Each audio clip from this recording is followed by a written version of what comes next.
Oh, yeah, I was just turning the light on. You guys wanted to ask him a question? Go ahead. Why are you so good, CJ?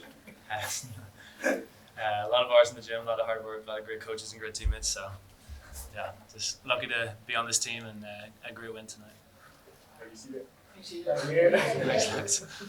Yeah, just talk about being back home, playing in front of the home crowd, home opener, and kind of the energy that was in the building tonight. Yeah, it's always amazing to come back here. Missed our fans. It was packed as usual. I mean, the atmosphere they really carried us tonight. It's always easier to play when you have that kind of energy from the fans, and I'm so happy to come back, and it was a great win for us. CJ, when Ante's playing like he's playing, just describe kind of what the feeling is like being out on the court with him when he's doing what he's doing. It's just fun to watch. I mean, just offensively, he's just so talented, and it's not just the scoring, it's the passing. He just brings so much attention to their defense, and he's the best player in the league, I think. I mean, obviously one of the best bigs in the country, so we're really lucky to have him on our team, and yeah. They threw everything at you, double team, guard you straight up. But they were very physical with you tonight. Just talk about that, kind of just what happened tonight. Yeah, they kind of were digging on my post ups early on in the game. So and I missed like 3 shots that I thought I could get a better one. So we all adjusted a little bit. I started to catch the ball a little deeper. Started getting the more pick and rolls so I can get to the rim easier without having to dribble a lot. I mean, our guards did an amazing job there of penetrating from the ball screens and finding me open. So a lot of props to them. Yeah, it's amazing win. Yeah, and we're gonna keep going. Close game, CJ, and then you guys opened it up about 11-12 run there to start the second half. And just talk about how that kind of propelled you to the win. Yeah, I mean, coming out of halftime, I think we all thought we could play better, both sides of the ball, offensively and defensively. So we had a good first quarter to start the second half. We just pushed on from there. Well, does it look like you guys played with a little bit of a chip on your shoulder on the defensive side of the ball? Kind of talk about the conversations leading into that, because tonight you guys were stellar on the defensive end. Yeah, I mean, we talked a lot about after Southern Illinois game where they scored, I think, 80 points on us, and we figured there was a lot of room for us to improve there. I think our defense early in the game was amazing for the first 10 minutes. I mean, they really have to work for everything. Later in the game, obviously, they're a talented team. They made some shots. They got great speed at the guard. So I think for the most part, our defense was really good today, and we're going to keep building out from this. CJ, I think I got a question for you. When friends and family from back home seem to be here, I don't know if you've missed a shot from downtown with people in the building. Maybe a shout out to the friends and family back home, and how can we maybe start to pay rent to get them to stay here this year? That's what I'm saying. I mean, flights or something. So yeah, no, it's great to have them over here.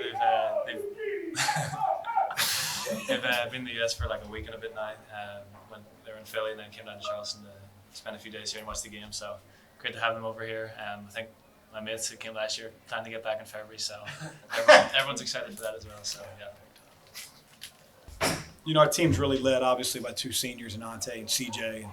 And, they're poised, and they're just their understanding of how to play makes you really comfortable as a coach. I thought defensively, we've grown up, in the last 3-4 days. We got a lot better today than we were against Southern Illinois, against what I think is a much better offensive team in South Florida.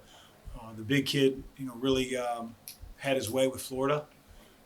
We know all about Florida. We got our tails handed to us down in Gainesville a couple weeks ago, and I think our team learned a lot from that experience. But I was really pleased how we came out defensively, even though we sputtered a little bit in the beginning offensively and had our turnovers. But it was our defense that allowed us to, stay in it early. And then, Ante is just a terrific player.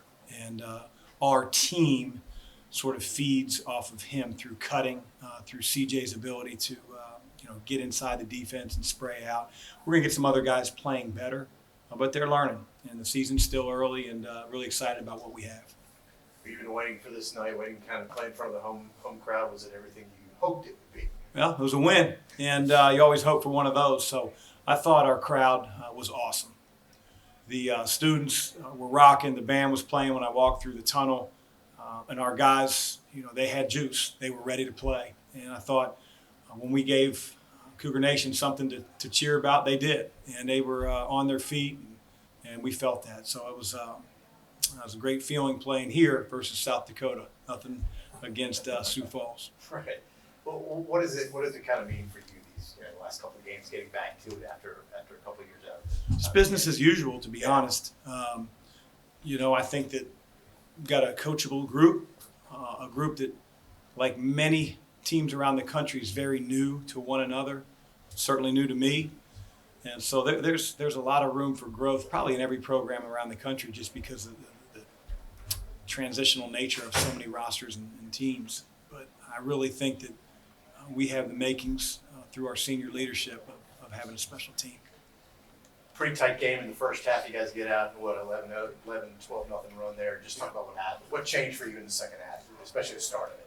Well, the start of the half was, them getting, in foul trouble a little bit, and I just felt like our guys didn't take the foot off the gas pedal. So often you come out and, the first few possessions of an 11, 10-point lead evaporate, and now you're in a tight ball game. But our guys, give them credit, came out and they were ready to go in the second half. Coach, you felt like from a defensive standpoint, you guys took a lot of pride on that side of the basketball tonight. What was that conversation like during practice? It's something we've been working on, Jack. It's not where it needs to be. We really wanted to sort of tilt the floor and keep their guards on one side of the floor, no matter what their action was. You saw a few times, because we were sort of pushing the ball that way, it just beelined right to the rim because of their quickness. So you have to make a few adjustments. But I thought, by and large, that game plan was executed to the highest level that we can at this point in the season. And, to hold them to 32 points in the first half, fouled way too much in the second half. Guys got tired. South Florida, took the ball to the rim. We made a few errors that we can't make and fouling guys 90 feet from the basket. But, hopefully, as we sort of practice and play more games, those things start to go by the wayside. Probably didn't shoot as well as you wanted to from three, but was the ball movement there? Were the shots? Were you happy? At times. Yeah. At times. Yeah. For a stretch where we really got some separation, we were trying to get like multiple cuts, but they were having such trouble on Ante's ball screen on the side, and we were finding him with that little pocket pass, and he's finishing. So we're not necessarily getting a ton of cuts. He's just such a difficult challenge. And there was a little bit of movement prior to that, which is why he was open on the roll. So we didn't necessarily get all the cutting that we want, but we picked it up in spurts in the second half. We just got to be more consistent playing that way. But Ante's such a lightning rod in everything that we do, and he scores the ball at a high level. Teams are going to double, and we got to continue to move the ball because of that. Yeah, he said early on in his presser that you guys made an adjustment after a couple bunnies that he felt like he should have made. What were those adjustments? Because it looked like he was pretty dominant start to finish. No, I think he's just being kind. I think a few of the adjustments were, quit not running the plays. Right? You get, I don't want to say deer in the headlights, but, guys for the very first time are playing in TD Arena. And, we played a team that's talented, that's athletic. We don't see that type of athleticism in practice outside of a few positions. And so there's an adjustment period. The turnovers that we had early, just to make up speed they have. But for the most part, I thought we handled it really well. Down the stretch, I'd like to see us a little bit better against their press. But we will be. We haven't done a whole lot of work against that kind of stuff. Aaron, what's his status? It's close. Yeah. I think, we're hopeful that, he'll have another test beginning of this week. And, it's any day now. He's doing everything in practice. And he looks good. He's certainly not ready to play 40 minutes, but he's awfully close. Whether he plays against FAU, that test will be a big determining factor. Thanks, guys. Thanks, Chris. Yep.